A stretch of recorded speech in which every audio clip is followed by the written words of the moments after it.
Hi friends, Gautham இந்திரால இன்னைக்கு குடும்பத்தில் பார்த்தீங்கன்னா பயங்கர சண்டை. ஜேஎம்டி போஸ்டர் செந்திலுக்கு கொடுத்துட்றாங்க. பயங்கர ஹேமா கோவத்தில் இருக்கிறாங்க. இதை பற்றி டீட்டெயிலாக இந்த வீடியோவில் பார்க்கலாம். வீடியோக்குள்ள போகிறதுக்கு முன்னாடி மறக்காமல் நம்ம சேனலை சப்ஸ்கிரைப் பண்ணிக்கோங்க, பெல் பட்டனை ஹிட் பண்ணிக்கோங்க, லைக்கையும் தட்டி விட்டுக்குங்க. ஓகே ஃப்ரெண்ட்ஸ், நம்ம இப்போ வீடியோக்குள்ள போகலாம். செந்தில் சொல்கிறாரு, அம்மா இவனோட இதை கண்டுபிடிச்சாச்சு, நீ இவனை சும்மா விடக்கூடாதும்மா. நானும் தம்பின்னு போகுதுன்னு விட்டோம்னா நமக்கே இது பெரிய பிரச்சனை ஆயிடுமா. ஆமா ஜெயா, அவன் சொல்கிறது கரெக்டு தான். இது இவனோட பிஸ்னஸ்க்கும் ஒத்து வராது, நம்ம பிஸ்னஸ் எதுக்குமே ஒத்து வராது. அதே மாதிரி அவன் வாழ்க்கைக்கும் இது சரிப்பட்டு வராது. உடனே ஏதாச்சும் ஒரு ஆக்ஷன் எடுக்கணும் அப்படின்னு சொல்றாங்க. காவியா சொல்றாங்க, ஏங்க நீங்க இப்படி இருக்கீங்க, இப்ப திருந்துவீங்க அப்ப திருந்துவீங்கன்னு சொல்லி நானும் பார்த்துக்கிட்டே இருக்கேன், நீங்க திருந்தறதா வழியே இல்ல, ஏங்க இப்படி இருக்கீங்க அப்படின்னு சொல்லிட்டு இருக்கும் போது ஹேமா சொல்றாங்க, ஆமா ஆமா, என் புருஷனுக்கு கிடைக்க வேண்டிய பதவியை உன் புருஷனுக்கு கொடுத்தப்ப சந்தோஷமா இருந்ததுல, இப்ப அழு அப்படின்னு சொல்றாங்க. அதுக்கு பார்த்துட்டு ஜெயா சொல்றாங்க, ஹேமா கொஞ்சம் பேசாம இரு, அவளை எதுக்கு நீ திட்டுற, தப்பு செஞ்சது அவனை யாரும் திட்டக்கூடாது, அதுக்கு நானும் இவரும் இருக்கோம், நீங்க எல்லாரும் உள்ள போங்க, டே கதிர் நீ மட்டும் இங்க இரு அப்படின்னு சொல்றாங்க ஜெயா. எல்லாருமே போறாங்க. அப்போ மா அப்படிங்கிறாரு கதிர், ஒன்னும் பேசாத, உங்ககிட்ட அப்புறம் பேசிக்கிற, கிளம்பு முதல்ல அப்படிங்கிறாங்க. அங்கிருந்து கதிரும் போயிடுறாங்க. இப்போ ராமச்சந்திரன், ஜெயா, ராகினி 3 பேர் இருக்காங்க. ராமச்சந்திரன் சொல்றாரு, சரி என்னமா பண்றது, இவன் இப்படி பண்றான், இதுக்கு எல்லாத்துக்கும் மாட்டிட்டு முடிக்கிறது அந்த காவியா பொண்ணுதான், என்ன பண்றதே தெரியல ஜெயா, எங்க இவனை இப்படியே விட முடியாதுங்க, நம்ம வழிக்கு கொண்டு வரணும், அதுக்கு ஏதாச்சும் ஒன்று பண்ணணும் அப்படின்னு சொல்லிட்டு இருக்காங்க. ராமச்சந்திரன் அங்கிருந்து போயிடாரு. அதுக்கப்புறம் ராகினி நினைச்சிட்டு இருக்காங்க, ஏன்னா உன் வழிக்கு கொண்டு வர போறியா, உங்க வழிக்கெல்லாம் கொண்டு வர நான் விட மாட்டேன், அவன் ஏன் வழியில மட்டும்தான் வரணும் அப்படின்னு நினைச்சிட்டு இருக்காங்க ராகினி. அடுத்தது கதிர் செம்ம கடுப்புல இருக்காரு, இந்த செந்திலானங்கிட்ட இப்படி சொதப்பி மாட்டிக்கிட்டோமே, யார் இப்படி போட்டு கொடுத்தாங்கன்னு தெரியலையே, கடைசியில சினிமா ஷூட்டிங்ல வீடியோ எடுத்த மாதிரி அத்தனை வீடியோவும் போட்டு எடுத்து கொடுத்துருக்காங்க.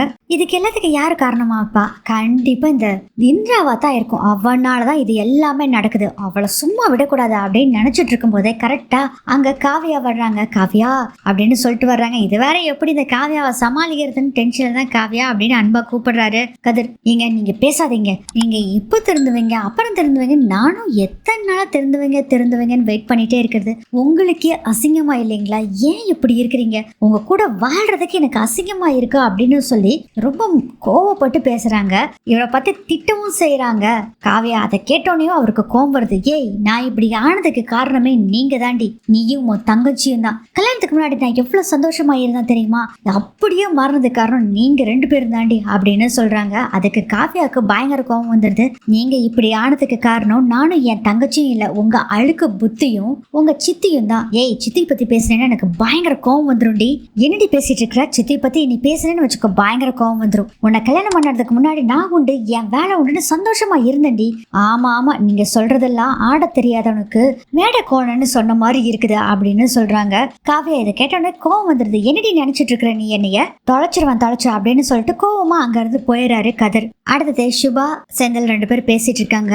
சுபா கேக்குறாங்க, ஏங்க எதுக்குங்க உங்களுக்கு இவ்வளவு ஆவேசம், எதுக்கு அங்க அவ்வளவு இதா பேசுறீங்க உங்க தம்பிய, இங்க பாரு நான் பொறுத்துக்கிட்டு தான் இருந்தேன், அவனும் திருந்துவான்னு ரொம்ப நாளா காத்துட்டு இருந்தேன், ஆனா அவன் திருந்துற மாதிரியே இல்ல, அதனாலதான் இப்படி பேச வேண்டியதாயிருச்சு சுபா. இல்லைங்க இருந்தாலும் நீங்க கொஞ்சம், இங்க பாரு சுபா, நானும் வெற்றியும் எதுக்காக தனித்தனியா பிசினஸ் பண்ணிக்கிட்டு இருக்கோம், இவன் நல்லா படிச்சுவன், இவன் கம்பெனி நல்லா பொறுப்பா பாத்துக்குவான், புத்திசாலின்னு சொல்லிதான் அவங்ககிட்ட பொறுப்பை கொடுத்தோம், ஆனா இவன் இப்படி ஊர் சுத்திட்டு இருந்தானே என்ன ஆகுறது, அது மட்டும் இல்லாம கௌதம் இருந்திருந்தான் கூட அவன் கம்பெனி நல்லா பாத்துக்குவான் பொறுப்பான்னு சொல்லி இவனை என்னமோ பண்ணட்டும்னு விட்டுறலாம், அவனும் சிங்கப்பூர்ல இருந்துட்டு எப்ப வருவான்னே தெரியல, இப்ப என்ன பண்ண முடியும் சொல்லு பாக்கலாம் அப்படின்னு செந்தில் சொல்றாரு. நீங்க சொல்றதும் கரெக்டா தாங்க தெரியுது அப்படின்னு சுபா சொல்லிட்டு இருக்காங்க. கரெக்டா கதவை தட்டுறாங்க. இவங்க பேசுறதெல்லாம் கேட்டுட்டு தான் கதவை தட்டுறாங்க. ஹேமா, ஏ வா ஹேமா அப்படின்னு சொல்றாங்க. சுபா உள்ள வந்தோடனே உங்ககிட்ட கொஞ்சம் பேசலாமா அப்படின்னு கேக்குறாங்க.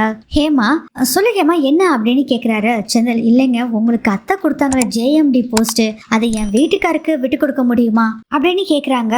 ஹேமா, அது வந்துமா அப்படின்னு சொல்லிட்டு இருக்கப்ப கரெக்டா வெற்றி அங்க வந்துறாரு. ஏய், நீ எதை நீங்க பேசிட்டு இருக்க, வா நம்ம ரூமுக்கு போலாம், இருங்க நான் பேசிட்டு வரேங்க அப்படின்னு சொல்லிட்டு, மாமா எனக்கு குழந்தை பிறக்க போகுது மாமா, அந்த குழந்தை பிறக்கிறப்போ இவர் ஒரு நல்ல போஸ்ட்ல இருக்கணும் மாமா, ப்ளீஸ் விட்டு கொடுக்குறீங்களா அப்படின்னு கேட்டுட்டு இருக்கும் போதே கரெக்டா அங்க வந்துடுறாரு கதிர். ஓ, நீங்க எல்லாரும் இங்கதான் இருக்கீங்களா, நினைச்சு இங்கதான் இருப்பேன்னு, எப்படியோ ஜேஎம்டி போஸ்ட எங்கிட்ட இருந்து புடிங்கிட்டீங்க, எல்லாரும் சந்தோஷமா இருக்கீங்களா, சந்தோஷமா இருங்க, அதுக்கப்புறம் உங்களுக்கு எல்லாத்துக்கும் இருக்கு ஆப்பு. டே ஏன்டா இப்படி புரிஞ்சுக்காமே பேசுகிற, டே நீ தப்பு பண்ணனால தானடா நாங்க இப்படி பண்ணணும், நாங்க என்ன வேணும்னு உங்ககிட்ட இருந்து போஸ்ட புடுங்கணுமா அப்படின்னு சொல்றாங்க. ஆனா இவங்கிட்ட என்னென்ன பேசிட்டு இருக்க, டே சும்மா பேசிக்கிட்டு இருந்தேன்னா சப்புன்னு கணத்துல அரைஞ்சிருவோம் தெரியுமா அப்படின்னு சொல்றாரு வெற்றி. ஓ அரைவியா, நீ ஒரு ஆம்பளையா இருந்து அரை பார்க்கலாம் அப்படின்னு சொல்லி கதிர் சொல்றாரு பலார்னு கண்ணத்துல யாரோ அடிக்கிறாங்க. யாருன்னு பார்த்தா அது செந்தில்.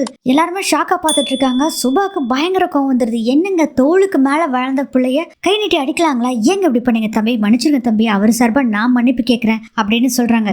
உங்களுக்கு எல்லாத்துக்கும் இருக்கு, நான் வச்சுக்கிறேன் அப்படின்னு சொல்லிட்டு அங்க இருந்து போறாரு கதிர். அப்பயும் கூட ஹேமா விடுற மாதிரி இல்ல. மாமா நீங்க என்ன சொல்றீங்க சொல்லுங்க அப்படின்னு கேக்குறாங்க. டேய் கூட்டிட்டு போடா நீ அப்படின்னு சொல்றாரு செந்தில். நீ முதல்ல வா ஹேமா அப்படின்னு சொல்லி வெற்றி ஹேமாவை கூட்டிட்டு போயிடுறாங்க. அதுக்கப்புறம் பாத்தீங்கன்னா ஒரு குடும்பத்துல ஒரு மீட்டிங் போடுறாங்க. எல்லாருமே இருக்காங்க. அங்க இந்திராவும் இல்ல கௌதமும் இல்ல. ஜெயா சொல்றாங்க, நான் இப்ப எடுத்திருக்க முடிவு உங்களுக்கும் அதிர்ச்சியா தான் இருக்கும் எல்லாத்துக்குமே. அது மாதிரிதான் ஒரு முடிவு எடுத்திருக்கேன் அப்படின்னு சொல்லும் போது ராகினி சொல்றாங்க, அக்கா அவன் பாவம்க்கா, அவனுக்கு கொஞ்சம் சப்போர்ட் பண்ணு, ஒரு தடவை சான்ஸ் கொடு, அவன் கண்டிப்பா வின் பண்ணுவான் அப்படின்னு சொல்றாங்க. அவன் கரெக்டா நீ வேலையை செய்வான் அப்படின்னு சொல்றாங்க. போதுண்டி நீ சொல்றதை கேட்டு கேட்டு அவன் தான் கெட்டு போறான் போதும் அப்படின்னு சொல்லும்போது, சித்தி நீங்க பேசாம இருங்க. இப்ப என்னம்மா என்ன ஜேஎம்டி போஸ்ட்ல இருந்து எடுத்துட்டீங்க கரெக்ட் தானே? ஆமாண்டா, என்னோட வாயால எப்படி இதை சொல்றது அப்படின்னு நினைச்சுக்கிட்டு இருந்தேன், நீயே சொல்லிட்ட அப்படின்னு சொல்லும் போது ஹேமா வந்து அத்த இவரு ஜேஎம்டியா போடுங்க அத்த அப்படிங்கிறாங்க. ஏ ஹேமா கொஞ்சம் பேசாம இரு.